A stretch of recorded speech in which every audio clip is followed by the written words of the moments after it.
ये जो सामने वाला घर है, यहाँ से पत्थर जो है वो राधे श्याम जी के घर पर फेंके जा रहे थे। लगातार पत्थर फेंकने का सिलसिला जारी था। पुलिस से जो लोग हैं यहाँ पे, राधे श्याम जी के परिवार वालों की बात करें, परिजनों की बात करें, उनका ये कहना है कि लगातार पुलिस से मदद की गुहार लगा रहे थे, लेकिन पुलिस से कोई भी मदद नहीं मिलती है। और पत्थर जो है लगातार, क्योंकि ये इलाके की बात करें, पत्थर वाला बाग वजीरपुर का ये इलाका है, यहाँ पे इस इलाके में एक ये जो घर जहाँ पे अभी मैं खड़ी हूँ, जो कि राधे श्याम जी का ये घर है जिनकी हत्या हो गई है, केवल एक मात्र ये घर है जो हिंदू घर बचा है। आसपास सारे घर जो लोगों का कहना है कि वो मुस्लिम लोगों का घर है और उन्हीं की तरफ से जो है आए दिन टिप्पणी की जाती थी, आपत्तिजनक टिप्पणियां की जाती थी। और उसी के बाद ये विवाद एक शुरू हुआ और विवाद ने हिंसक रूप अपना लिया और साथ ही साथ इस तरह से पत्थर फेंक करके यहाँ पे इसके बाद चाकू घोंप कर निर्मम तरीके से एक बुजुर्ग की हत्या कर दी जाती है। विजय पंकज के साथ कोमल बहल, रिपब्लिक भारत।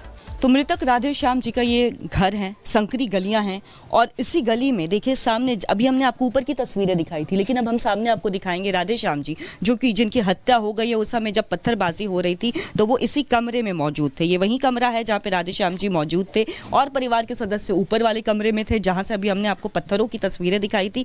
लेकिन यहाँ पे चूंकि राधे श्याम जी मौजूद थे, सामने से पत्थरबाजी होती है, पतली गलियाँ हैं। यहाँ के पूरे डेमोग्राफी की बात करें तो जैसा कि परिवार वालों का कहना है कि यहाँ पे आस पड़ोस के जो लोग हैं वो मुस्लिम समुदाय से आते हैं, लेकिन बाकी हिंदुओं का परिवार की बात करें तो मात्र एक आध घर जो है वो हिंदुओं का यहाँ पे है। तो ऐसे में पत्थरबाजी की जो घटना है वो होती है, पूरा सपोर्ट मिलता है, पुलिस की तरफ से जो है मदद इन लोगों को नहीं मिल पाती है, जिसकी वजह से देखिए पत्थरबाजी की घटना तो होती है और पत्थरबाजी की घटना जो है वो चाकू में तब्दील हो जाती है, हिंसक झड़प में तब्दील हो जाती है। स्ट्रक्चर की एक बार फिर से बात करें तो देखिए ये जे कॉलोनी का ये इलाका है, ये पूरा एरिया है जो कि वजीरपुर के जे कॉलोनी का है, पत्थर वाला बाग है। यहाँ से ही पत्थर जो है फेंकने का सिलसिला शुरू होता है। कभी यहाँ से पत्थर फेंके जा रहे होते हैं, कभी ऊपर से पत्थर फेंके जा रहे होते हैं। तो यहाँ पे जो परिवार थे, जो राधे श्याम जी जो कि अब नहीं रहे, उनका परिवार यहाँ पे होता है, ऊपर वाले कमरे में होता है, किसी तरह से अपने आप को बचाने की कोशिश करता है, लेकिन चारों तरफ से उन पर पत्थरबाजी होती है। पत्थरबाजी होने के बाद जो है जो पुलिस को इन्फॉर्म किया जाता है, जैसा कि घर वालों का कहना है कि पुलिस की तरफ से कोई मदद नहीं मिलती है और ऐसे में ये जो पत्थरबाजी की घटना वो पूरी तरह से हिंसक रूप अपना लेती है और उसके बाद चाकू मारकर राधे श्याम जी की हत्या कर दी जाती है। परिवार पूरी तरह से स्तब्ध है, पूरी तरह से परिवार और घर की बात करें तो घर में मायूसी छाई हुई है और साफ तौर पर परिवार का यही कहना है कि ना पुलिस से मदद मिली, ना आस पड़ोस के लोगों ने मदद की, बल्कि ये पत्थरबाजी की घटना हुई और उसके बाद चाकू मार करके उनकी हत्या कर दी जाती है एक विशेष समुदाय की तरफ से। विजय पंकज के साथ कोमल बहल, रिपब्लिक भारत। तो इस वक्त आपको बताते हैं मृतक राधे श्याम के परिवार ने गंभीर आरोप लगाए हैं और क्या कह रहे हैं वो भी सुनिए। मार पत्थर बजा। हुआ कल क्या था, थोड़ा बताइएगा। कुछ नहीं हुआ था, पथराव हुए थे। हमने पुलिस स्टेशन में कंप्लेंट भी करी थी, सब कुछ करा था, पुलिस वालों ने कोई कार्रवाई नहीं करी।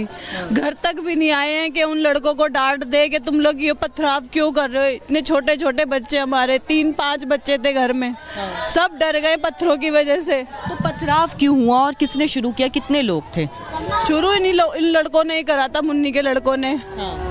मेरे 2 लड़के हैं, इतने छोटे 8-8 साल के, इन बच्चों में लड़ाई हो गई थी, मतलब ऐसी खेल में।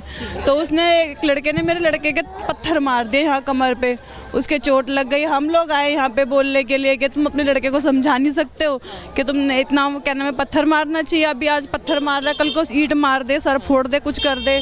तो उससे फिर वो लड़का आ गया, कूदने लगा, क्यों हमसे लड़ो, हम लड़ेंगे तुमसे, तुम इन लोगों से क्या लड़ रहे हो, हम लड़ाई करेंगे तुमसे। उसने यहाँ छत पे चढ़ के पत्थर मारे, स्कूटी खड़ी थी, सारी स्कूटी तोड़ दी, चलते घर में आगे। ये वाला आप लोगों का घर है? नहीं, हमारा वहाँ आगे घर है, यहाँ पे छत पे चढ़ के पथराव। उसने पथराव करा है पूरे घर में। नाम था जो पथराव कर रहा था? उसका नाम नहीं पता मुझे। नहीं पता, तो सब आप उसमें ही रहते हैं? इसी गली में ही रहता है वो। हाँ। हर बार वो हमसे लड़ाई मोल लेगा, लड़ाई किसी और से होती है खुद। पथराव करने वाले 2-3-4 लड़के थे वो लोग। 4 लोग थे। हाँ हाँ। नीचे से भी पत्थर चलाया, छत पे से भी ईंटें मारी हैं, बड़ी बड़ी ईंटें मारी हैं। एक बच्चों को लेकर के यहाँ पे विवाद शुरू हुआ और उसमें फिर चाकू मार दिया। चाकू मार दिया गया उसके बहाना पीछे। बच्चों का लिया है सिर्फ मारने के लिए, लड़ाई करने के लिए। बच्चों का बहाना था कि पहले से ही इन लोगों का प्लान था मारने का। अब तो सीधा कौन लोग हैं, क्या नाम है इनका? ये तो मुझे नहीं पता क्योंकि मैं यहाँ रहती नहीं हूँ। हमेशा का ये इन्हीं लोगों से झगड़ा क्यों होता है, हमेशा क्यों होता है, इनसे ही क्यों होता है। हमसे लड़ाई करेगा। उम्र क्या है जिन लोगों ने ये मतलब? 23 साल के हैं वो लोग। 2 से 3 लोग। हाँ 2 से 3 है। और अभी जिनकी डेथ हुई आपके ससुर जी, मेरे ससुर जी थे। इससे मदद मांगी आप लोगों ने? कोई मदद नहीं होती है। कितने कॉल्स करे हमने, सारे प्रूफ दिखाए कि ये प्रूफ है, देखो हमारे पास। उन लड़कों को डांटो, उन लोगों को पकड़ो, कोई पकड़ नहीं, कुछ नहीं कह रहे। बस कह रहे हैं अगर हम लोग, वो उसकी माँ भगा देती है यहाँ से, थाने तक पहुँचने ही नहीं देती है। मेरे पति को उठा के थाने में बंद कर देते हैं। लड़ाई हुई है करके कह रहे अगर क्या नाम है आपने राजीनामा नहीं करा तो हम आप दोनों पार्टियों को बंद कर देंगे। ये धमकी मिलती है, नहीं तो राजीनामा करो। इनका कहना ये होता है। राजीनामा हो गया, चलो फिर आके घर पे फिर दोबारा शाम को इन्होंने पथराव चालू करे पूरे घर में। फिर भी हम पुलिस वालों को कॉल कर रहे हैं, सब कुछ कर रहे हैं। ये लोग हमारे लिए नहीं लिए आए, मुन्नी के लिए आए। उन लोगों को उठा के हॉस्पिटल ले गए। मेरे ससुर ऐसे तड़पते रहे यहाँ पे। तो कोई ससुर वाले आपके ससुर जी को कोई लेकर के नहीं गया? कोई नहीं गया है पुलिस वाला लेके, कोई भी नहीं। बस उसको लेके गए मुन्नी को और मुन्नी के लड़के को, और हमारे ससुर ऐसे तड़प रहे यहाँ पे। बड़ी तादाद में अभी पुलिस वाले लेकिन नजर आ रहे हैं आपके गली के बाहर, मतलब घटना घट गई। पहले क्यों नहीं आए ये लोग? जब हमने पूरे दोपहरी कॉल करते रह गए कि आ जाओ, जब क्यों नहीं आए? अब क्यों घूम रहे हो रात से? जब वो मर गए जब घूम रहे हो? हैं तसल्ली के लिए आए हो क्या? हम लोग यूं कहते हैं जब कोई मर जाएगा ना, जब बता देना, जब आएंगे हम लोग। ऐसे नहीं आते पुलिस वाले। इस तरह की बातें करते हैं हमसे कि ऐसे नहीं आते हैं जब तो कोई हादसा नहीं होगा। क्या उम्र थी आपके ससुर जी की? 60 साल के थे वो। तो चाकू से किसने उन पर वार किया? उन्हीं लड़कों ने मार किया है। सामने आकर? हाँ मेरे पति के भी मार रखा है, जांघों पे, सर में मार रखा है। कोई कार्रवाई नहीं किसी चीज की भी। एडमिट है वो भी एडमिट है, वो भी उनका भी पता कितने लोग एडमिट हैं? एक ही है, इनके देवर है वो भी। हाँ जी।